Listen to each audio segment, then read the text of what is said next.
goes crazy. I like that a lot. Like his longsword, but being like having sparks of electricity is so cool. One thing I've noticed about you is you love this sentence here. So the brothers Umbra by Not.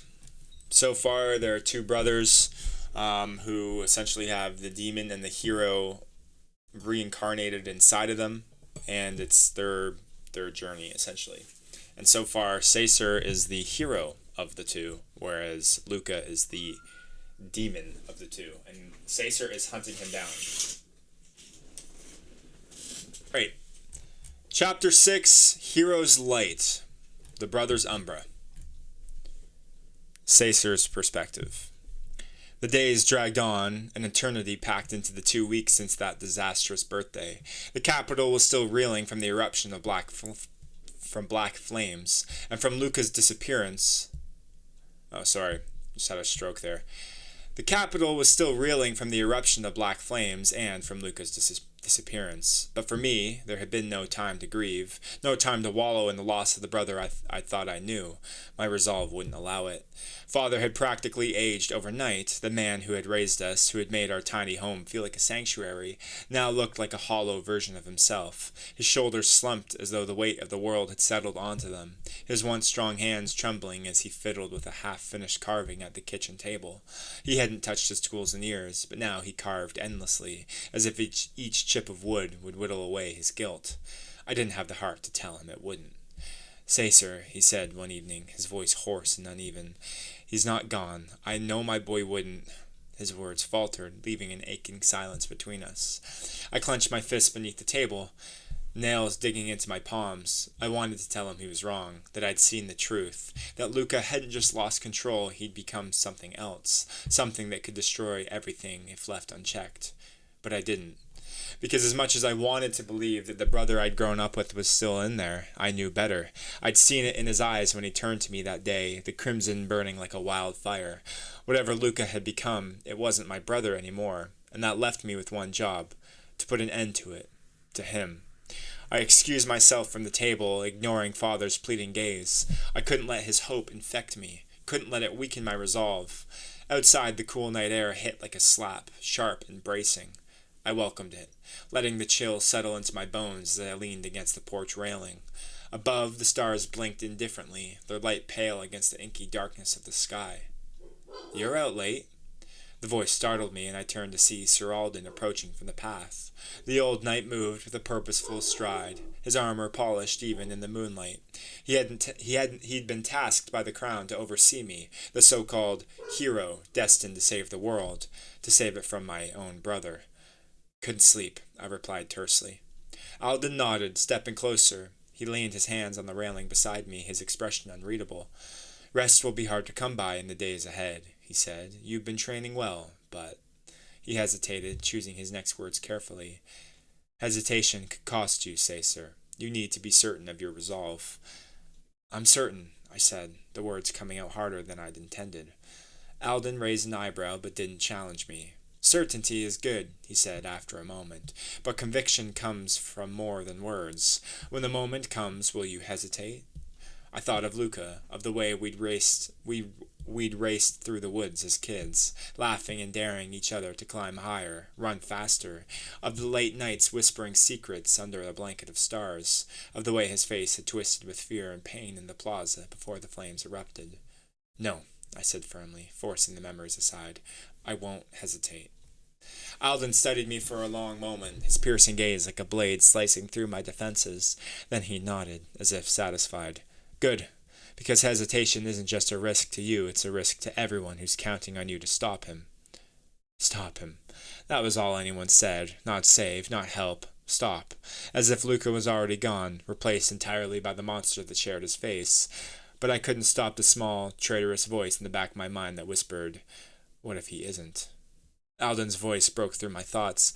"Your father believes there's hope." "He's wrong," I said quickly, my tone sharper than I'd intended. Alden's expression didn't change.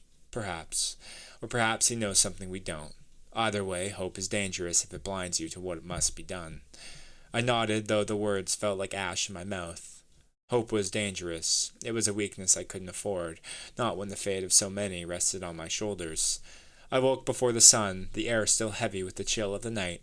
The faint glow of dawn painted the horizon as I began my morning run, a ritual that I had clung to since the truth about who I was had been revealed. Gabriel, the hero, the reincarnation of a legend. It hadn't come as a sudden revelation, nor had it been a secret of my entire life. The dreams had started when I was 13, vivid, fragmented memories of battle fought in a long time past. At first I dismissed them as nightmares, the kind that came from reading too many old stories before bed. But they grew sharper, more persistent, until the memories bled into my waking moments, flashes of a golden sun slicing through shadowy foes, a voice calling my name that wasn't mine, and an overwhelming sense of duty that felt as old as the earth itself. By the time I was 15, I knew. Gabriel came to me in the dead of night, his spectral form glowing faintly as he stood at the foot of my bed. I'd bolted upright, heart pounding, and stared at the figure who looked so much like me. White hair, golden eyes, but with an aura of strength I couldn't even imagine. "It is time," he'd said, his voice resonant and calm. "You carry my legacy, my strength, my burden. Prepare yourself, Caesar Umbra. The world will call on you soon." He didn't explain what that meant, not fully. Gabriel's visits were infrequent and cryptic, more flashes of guidance than a steady presence, but the knowledge he left me with was enough to change everything. My magic, which I barely understood before, began to stir in earnest. It wasn't like Lucas' flames or the elemental magic some villagers dabbled in. Mine was light itself, a golden energy that hummed beneath my skin, waiting to be shaped. At first it was exhilarating. I could summon small orbs of light to guide me through the dark, heal minor injuries, and even deflect objects hurled my way during sparring matches. But the more I trained, the more I realized its true nature. My magic wasn't just light, it was divine, destructive even. I'd kept it a secret from Luca and father, not out of shame, but because I hadn't known how to explain it. How do you tell your family that you're not just their son or a brother, but the reincarnation of a hero who's meant to save the world? I'd planned to tell them eventually, once I understood it all myself. But then our birthday happened, and there was no time left for explanations. Now every day was a balancing act between training and planning, and trying not to drown in the weight of everything I'd lost. After breakfast, I'd meet Sir Alden in the training yard. The night wasn't one for small talk, and I appreciated that. He'd taken it upon himself to prepare me as Gabriel's successor for the battles ahead. Our sessions were brutal. Swordsmanship, tactics, endurance. He pushed me until my muscles screamed and my thoughts blurred, and even then he demanded more. "Again!" he barked as I parried a heavy blow. My arms trembled under the weight of the broadsword, sweat dripping into my eyes. "You're holding back," he growled, stepping back and lowering his blade. "Why?" I wiped my brow with the back of my hand, glaring at him. "I'm not." "You are," Alden said, his azure eyes narrowing. I flinched. He wasn't wrong. The light that surged through me felt pure and righteous, but it also felt other, like it didn't belong to me entirely. Sometimes I worried that if I relied on it too much, I'd lose myself to it. "Say, sir," Alden said, his tone softer now. "You can't afford to hold back." I nodded, tightening my grip on the sword. "Again," I said, stepping forward. This time I didn't hold back. The golden light flared around me, and for a moment it felt like I was watching someone else move, someone faster, stronger, and more certain. My sword met Alden's with a deafening clang, the force of the impact sending a shockwave through the yard. He smiled grimly, nodding in approval. "Better," he said. The rest of the day passed in a blur of training and preparation. By the time evening fell, I was exhausted, but I couldn't stop, not yet. As the others settled into the quiet rhythm of the night, I found myself on the outskirts of the village, staring up at the stars. They always seemed brighter here, away from the noise and light of the capital. Gabriel's voice echoed in my mind. "You carry my legacy, my strength, my burden." I didn't ask for any of this. I hadn't asked to be a hero, to be the one tasked with stopping the person I cared about most, but the world didn't care what I wanted. It only cared that I was Gabriel, and Gabriel's duty was clear. Stop Damon. The training ground stretched across the eastern edge of the village, a wide, open expanse bordered by dense woods. The sun painted the field in hues of gold and crimson, casting long shadows that danced with every movement of the knights sparring there. Some knights wielded fire or ice, their magic clashing in bursts of energy, while others used barriers of earth or shields of shimmering light to enhance their defenses. Today I wouldn't be training alone. Sir Alden stood at the center of the grounds, his sharp voice carrying over the clang of steel meeting steel. Around him other knights sparred, practiced formations, and exchanged techniques. One knight summoned a blade of pure flame, while another conjured whips of water that cracked against the opponent's shield. A third knight, stationed at the edge of the grounds, hurled glowing projectiles of energy that exploded like small fireworks on impact. They were a motley group, some seasoned warriors with scars that told their stories, others younger, with the fire of ambition burning in their eyes. They were here for one purpose: to fight alongside the hero, to fight alongside me. "Say, sir," Alden called as I approached, his blue eyes flicked to the broadsword strapped to my back. "Ready to prove yourself?"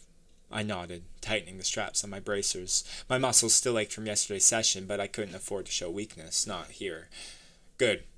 Alden gestured to a tall woman standing nearby. She had close-cropped dark hair, a jagged scar running from her temple to her jaw, and an air of authority that rivaled Alden's. "This is Captain Lysera. She'll be joining us when the time comes. You'd do well to learn from her." Lysera's eyes appraised me, sharp and calculating. Her sword glowed faintly as she infused it with her own magic. "You've got Gabriel's power," she said, her voice low and steady. "Let's see if you got his skill." I took my place opposite her, the other knights forming a loose circle around us. Their eyes bore into me, filled with curiosity and skepticism. "Begin!" Alden barked. Lysera moved first, her blade a blur of motion as she aimed to strike at my shoulder. I deflected it, the force reverberating on my arm, and stepped back to avoid her follow-up thrust. She was fast, faster than anyone I'd sparred with before, but I couldn't let her overwhelm me. I shifted my stance, channeling the golden energy that hummed beneath my skin. It flowed into my sword, the blade glowing faintly as I brought it up to meet her next strike. The clash sent a ripple of light outward, drawing murmurs from the watching knights. "Impressive," Lysera said, a hint of a smile tugging at her lips. But light shows won't win battles." She pressed the attack, her strikes coming faster and harder. I parried, dodged, and countered, my movements guided by the energy coursing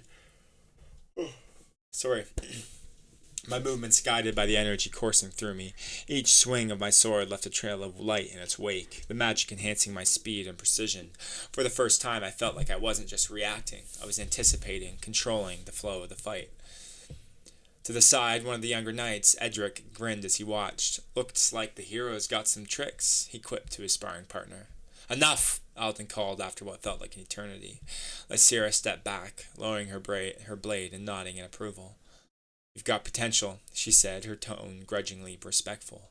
"But potential won't save you in the field. Keep training." I nodded, breathing hard as the circle of knights broke apart. Some clapped me on the back, offering words of encouragement or critique. Others simply watched, their expressions unreadable. "You're not done yet," Alden said, his voice cutting through the chatter. "Say, sir, you're with Edric." Edric stepped forward, his long sword crackling with sparks of electricity. "Let's see what the hero's made of," he said, his tone light but challenging. I didn't respond, taking my position opposite him. The energy in my chest burned brighter, urging me to prove myself again. Alden gave the signal and Edric lunged. This time I didn't hold back. The golden light flared around me as I met his attack, our swords clashing with a resounding crack. Edric's strikes were precise, his footwork impeccable, but my magic gave me an edge. My blade moved faster, the light guiding my hand as I forced him back. He adjusted quickly, switching to a defensive stance and looking for an opening. However, I didn't give him one. Channeling the energy into my legs, I surged forward, feinting high, but before sweeping low. My blade stopped just short of his side, signaling my victory. Edric grinned, stepping away and lowering his sword. "All right, I guess you win this round." I nodded, my breathing steady despite the exertion. Around us, the knights murmured their approval. Even Alden looked faintly pleased. "That's enough sparring for today," he belted. "Gather round." The knights formed a loose semicircle as Alden addressed us. "You've seen what Caesar can do," he began, his voice carrying authority. "He's not just a hero by title. He's earned his place here. But make no mistake, there's still work to be done, for all of us."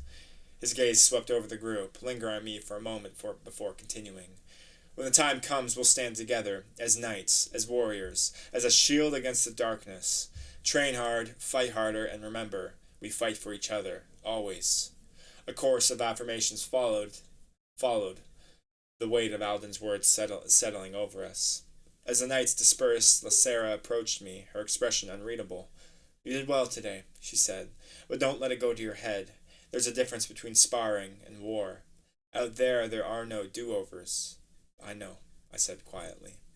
She studied me for a moment longer before nodding. Good. Keep that in mind. As she walked away, I turned back to the field, the faint glow of the golden light still flickering at my fingertips. I'd proven myself today. Let's go, dude.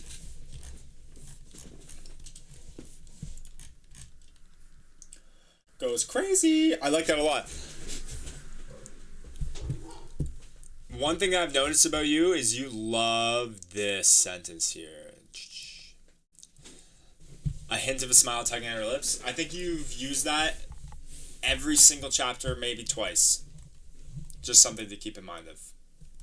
Other than that, I loved it, man. I love Sacer. I actually, refreshing change of pace for Sacer compared to Luca's, Eeyore. Luca is a bit of an Eeyore. He just mopes, and it's nice to see Sacer. It's nice to have that change of pace with Sacer. This is a pretty good timing for it as well. Like, I think this was a really good decision, having it now, like after you know what I mean, like in the story. Other than that, I thought it was cool. I really like the addition of the magic. I didn't realize how much magic there was. Like, I figured that there obviously was some because of Luca's flames, but the magic knights are pretty cool. They're really, really cool, actually. I'm a little disappointed that Edric lost so soon, but I'm assuming you're trying to set up pretty early on how good Sacer really is with Gabriel's help. So makes sense. Yeah, no, it's completely two different characters. I don't notice any sort of issue in that. To me, they seem. Oh, I don't know why I'm yawning so much.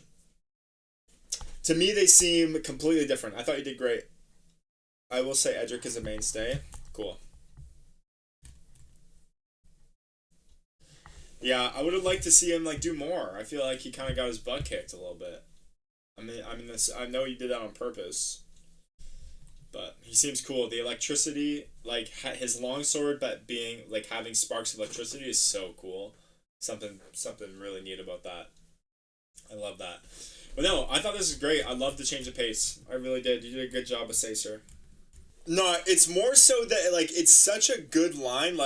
The smile tugged at his lips. It's just such a good description that everybody uses it, and it's easy to plug in all the time, right? And I just notice it. I would definitely say you probably. I wouldn't say that you're overusing it. I would just keep in mind for the future, right? Because I'm starting to notice, and other people will too.